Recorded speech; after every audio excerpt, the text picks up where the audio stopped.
আপনারা হয়তো মাতাবাড়ি মা ত্রিপুরেশ্বরী মন্দিরের নির্মাণ কাহিনী জানতে কৌতূহলী।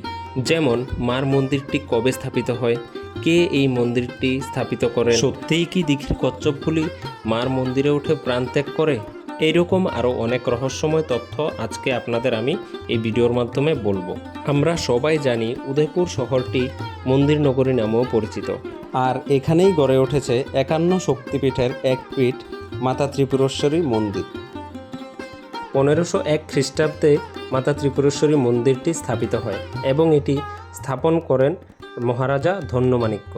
কথিত আছে তিনি নাকি স্বপ্নে আদেশ পান মার মূর্তিটি স্থাপন করার জন্য।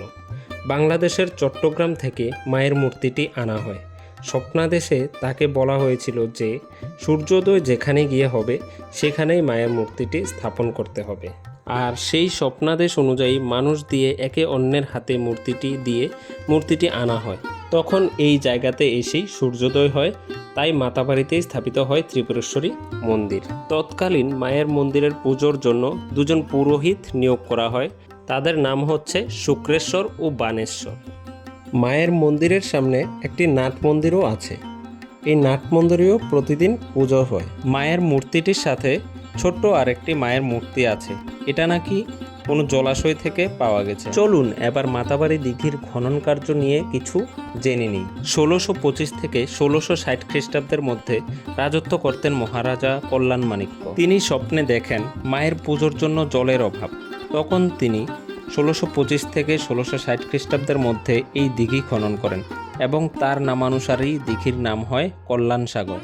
এই দিঘিতে অনেক মাছ ও কচ্ছপ দেখা যায়, যা পুণ্যার্থীদের ভীষণ আকর্ষণ করে। কিন্তু এই দিঘির মাছ কেউ খায় না, মায়ের সম্পদ হিসাবে রক্ষা করে। আর এই দিঘির মাছ জানেন কি কোথা থেকে আসে? এই এলাকার মৎস্য ব্যবসায়ীরা প্রতিদিন দিঘিতে মাছ ছাড়ে, আর এই মাছগুলি বড় হয়। জেনে অবাক হবেন, মার মূর্তির সাথে একটা ত্রিশূল আছে, ওইটা রূপার ত্রিশূল। মায়ের মন্দিরের যে গেটটা আছে ওইটাও রূপার গেট। আর মায়ের যে মূর্তিটি সেটি পৃথিবীর সবচেয়ে দামি পাথর তথা কোষ্টি পাথর দিয়ে তৈরি। প্রতি বছর মাতাবাড়িতে কালী পূজা উপলক্ষে দীপাবলি বসে। এখানে মায়ের পুজোকে কেন্দ্র করে ভীষণ বড় একটা মেলা হয়। এই মেলা 3 দিন 4 দিন যাবৎ চলতে থাকে। চলুন এবার জেনে নেই প্রতিদিন মায়ের মন্দিরে কি কি হয়। প্রতিদিন সকাল 10টায় মায়ের পুজো শুরু হয়। প্রতি অমাবস্যার নিশিরাতে মায়ের মন্দিরে পুজো উপলক্ষে মহিষ বলিও হয় এবং হয়ে থাকে পাঠা বলি। এই পাঠা বলি প্রতিদিন হয় এবং অনেক আগে থেকেই এই পাঠা বলি চলে আসছে। মন্দিরে অনেক প্রণামী বাক্স আছে। যে পুণ্যার্থীদের ইচ্ছে হয় মাকে দক্ষিণা দেবে, ওরা এই প্রণামী বাক্সগুলোতে দিয়ে যায় এবং পরবর্তীকালে এগুলি দিয়েই মায়ের পুজো করা হয়। মায়ের মন্দিরের যা কাজ আছে ওইগুলো করা হয়। আর আমরা সবাই জানি মাতাবাড়ির মায়ের প্রসাদ তথা পেরা প্রসাদ পৃথিবীর বিখ্যাত একটা প্রসাদ। বিশ্বব্যাপী এই পেরা প্রসাদের গুণমান ছড়িয়ে আছে এখনো। তারপর প্রতিদিন মন্দিরে সন্ধ্যা আরতিও হয়।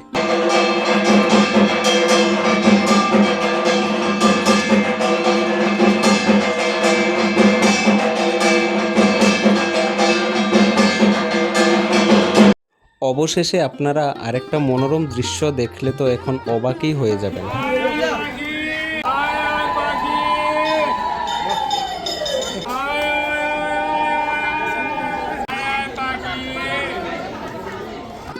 আজকের এই ভিডিওটা কেমন লেগেছে অবশ্যই কমেন্ট বক্সে জানাবেন, আর মাতা ত্রিপুরেশ্বরীর প্রতি প্রণাম নেবেন। ভিডিওটা যদি ভালো লেগে থাকে তাহলে অবশ্যই like, comment, share and subscribe করে দেবেন। তাহলে মাতাবাড়ি সম্পর্কিত সব তথ্য আমি আপনাদের কাছে শেয়ার করতে পারবো।